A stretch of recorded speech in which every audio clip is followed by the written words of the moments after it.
খেলার প্রস্তুতি পর্বে খুব ভালো খেলছে, মূল পর্বে খেলে নাই, ট্রফি পাবে তো? স্যার উদাহরণটা আরো সুন্দর হয়েছে। প্রস্তুতি পর্বে গিয়েছে, ছিল, কিন্তু মূল পর্বে খেলতেই পারে নাই, তো ইনি কত কত পুরস্কার পাবে? জি। এজন্য আমাদের মূল পর্ব হলো রমাদান। বলেন মূল পর্ব কি? বলেন শাহরু রমাদান, রমজান মাস, শাহরু রমাদান, রমজান মাস। রমজান মাসে তোমার উপরে রোজা রাখাকে ফরজ করে দেওয়া হয়েছে।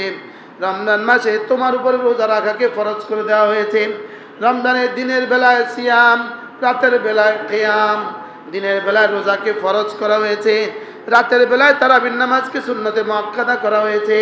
হ্যাঁ, দিনের বেলায় রমাদানের রোজা যদি তুমি হক আদায় করতে পারো, মান সামা ঈমানান ওয়া ইহতিসাবান, রমজানের দিনের বেলায় যদি তুমি রোজার হক আদায় করতে পারো, রোজা মানে খাওয়া ছেড়ে দেওয়া, হালাল খাওয়া ছেড়ে দেওয়া, হালাল পানীয় ছেড়ে দেওয়া, হালাল বিবি ছেড়ে দেওয়া, এই তিনটা ছেড়ে দেওয়ার সাথে সাথে রোজা মানে রমজানের দিনের বেলায় রাত্রিবেলায় সমস্ত হারামগুলো ছেড়ে দেওয়া। সুবহানাল্লাহ। সমস্ত হারামগুলো কি করা? ছেড়ে দেওয়া। রমজানের দিনের বেলায় চোখের গুনাহ না করা, রমজানের দিনের বেলায় কানের গুনাহ না করা, রমজানের রাতের বেলায় চোখের গুনাহ না করা, কানের গুনাহ না করা, জবানের গুনাহ না করা, হাতের গুনাহ না করা, পায়ের গুনাহ না করা, লজ্জাস্থানের গুনাহ না করা, মোবাইলের মতো গুনাহের ডিপুটাকে ব্যবহার না করা। আল্লাহ, মোবাইল হলো গুনাহের ডিপু। বলেন গুনাহের কি? এটা হলো গুনাহের ডিপু, গুনাহের পোস্ট অফিস। গুনাহের কি? পোস্ট অফিস করলে ভুল হবে, বলতে হবে ডিপু। ডিপু বলতে হবে ডিপু। মোবাইল হলো গুনাহের কি? তাহলে রমজান মানে হলো খানা ছেড়ে দেওয়া, পানীয় ছেড়ে দেওয়া, হালাল বিবি ছেড়ে দেওয়া। তাহলে 4 নম্বর হলো সমস্ত গুনাহগুলোকে ছেড়ে দেওয়া। বলেন সমস্ত গুনাহগুলো কি? ছেড়ে দেওয়া। রমজানের এই তিনটা ছেড়ে দেওয়ার দ্বারা হয়ে যায় পেটের রোজা, আর গুনাহ ছেড়ে দেওয়ার দ্বারা হয়ে যায় রুহের রোজা। সুবহানাল্লাহ। তিনটা ছেড়ে দেওয়ার দ্বারা কি হয়ে যায়? পেটের রোজা। আর গুনাহ ছেড়ে দেওয়ার দ্বারা কি হয়ে যায়? রুহের রোজা, দিলের রোজা হয়ে যায়, কলবের রোজা হয়ে যায়। এজন্য পেটের রোজা, শুধু পেটের রোজা, এটা দিয়ে শরীরের তো কিছু ফায়দা হয়, লেকিন রুহের রোজা দ্বারা রুহের ফায়দা হয়। সুবহানাল্লাহ। কি ভাই, তাহলে আমি কি পেটের রোজা রাখবো না রুহের রোজাও রাখবো? পেটের রোজাও রাখবো, রুহের রোজাও রাখবো। বলেন না ইনশাআল্লাহ। যদি কোনো মুসলমান পুরো 30 দিন মক্কা শরীফে আল্লাহর ঘরে ঢুকে যেতে পারে, তার রোজাটা কেমন দামি হবে? হ্যাঁ হ্যাঁ, আপনার ব্যয় কমপক্ষে জীবনের 25 বছর 30 রোজা রমজানে কাটিয়েছে মক্কা শরীফ, এবারও যাবে। আল্লাহ তৌফিক দান করেন। হ্যাঁ, রমজানের নিজের জিম্মায় আমি মনে করি কোনো কাজ না রাখা। ইমাম মালিক রাহমাতুল্লাহ রমজানের দিনের বেলা, রমজানের রাতের বেলায় তিনি হাদিস পড়তেন না, হাদিস পড়াতেন না, ওয়াজও করতেন না, নসিহতও করতেন না, ফতোয়াও লিখতেন না।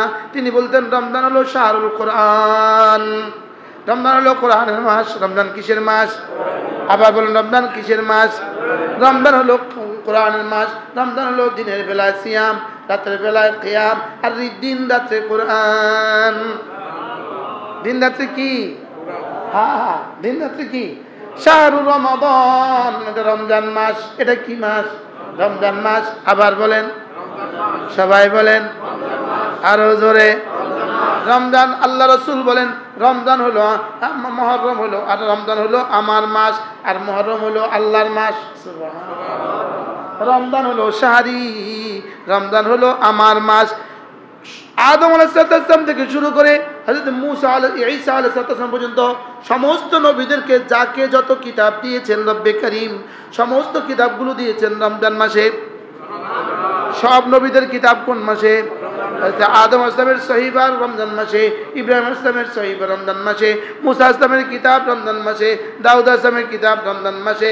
হ্যাঁ, সমস্ত ঈসা আসলামের কিতাব রমজান মাসে, আমাদের নবীদের কিতাব রমজান মাসে। সুবহানাল্লাহ। এবার বলেন, যেই মাসে কোরআন নাজিল হয়েছে ওই মাসটা যদি এত দামি হয়, ওই মাসটা যদি 12 মাসের চেয়ে শ্রেষ্ঠ হয়, ওই দিনটা যদি এত দামি হয়, ওই রাতটা যদি 1000 বছরের চেয়ে 1000 মাসের চেয়েও শ্রেষ্ঠ হয়, তাহলে যেই বাচ্চার সিনায় আজকে কোরআন, 40টা বাচ্চার সিনায় আজকে কোরআন ঢুকে গেল, এই বাচ্চাগুলোর দাম কত? এই বাচ্চাগুলোর দাম যদি এত হয়, এই বাচ্চাগুলোর জন্য যারা বাবা মা যারা, তাদের দাম কত? এই বাচ্চাগুলোর আব্বা আম্মার দাম কত? এরপরে এই বাচ্চাগুলোর জন্য যারা জায়গার ব্যবস্থা করে দিয়েছেন তাদের দাম কত? এই বাচ্চাগুলোর জন্য যারা ঘরের ব্যবস্থাগুলো করে দিয়েছেন তাদের দাম কত? সুবহানাল্লাহ বলেন না। এই ওস্তাদদেরকে যারা পড়িয়েছেন তাদের দাম কত?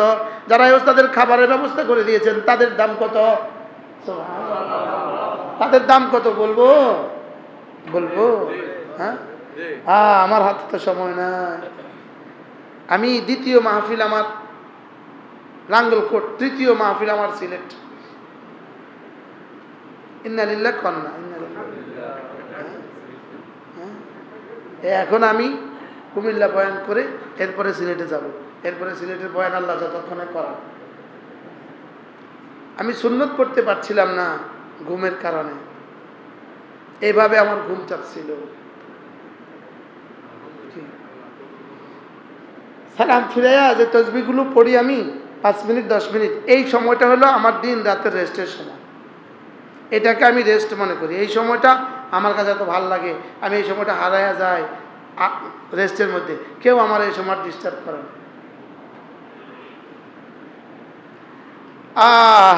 কি বলছিলাম বলেন?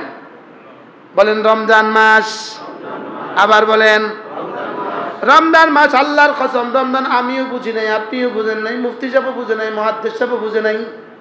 রমজান মাসের একটা মুহূর্তের দাম গায়রে রমাদানের 70,000 বছরের চেয়েও শ্রেষ্ঠ। রমজানের একটা মিনিটের দাম গায়রে রমাদানের 70,000 বছরের চেয়েও শ্রেষ্ঠ।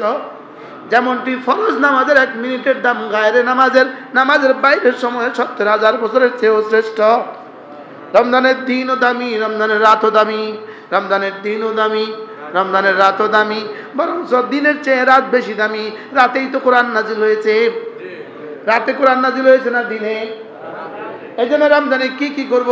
1 নম্বরে রমজানে 5 ওয়াক্ত নামাজ জামাতের সাথে পড়বই পড়বো। কলিজা হাত দিয়া বলেন, কলিজা হাত দিয়া। 1 নম্বরে রমজান মাসে ইনশাআল্লাহ 5 ওয়াক্ত নামাজ জামাতের সাথে পড়বই পড়বো। 2 নম্বরে আল্লাহর ভালোবাসায়, আল্লাহর রহমতের আশায়, আল্লাহর আযাবের ভয়ে রোজাগুলো রাখবো। হ্যাঁ, এই রোজা যদি আমার জীবনের জন্য শেষ রোজা হয়, যদি এই রোজা আমি আর না পাই, রোজায় যদি না পাই, যদি রোজায় না পাই, অবাল্লিগনা রমাদান, আল্লাহ রমজান পর্যন্ত হায়াতটা বাড়ায়া দেন। আল্লাহ রমজান পর্যন্ত হায়াতটা বাড়ায়া দেন।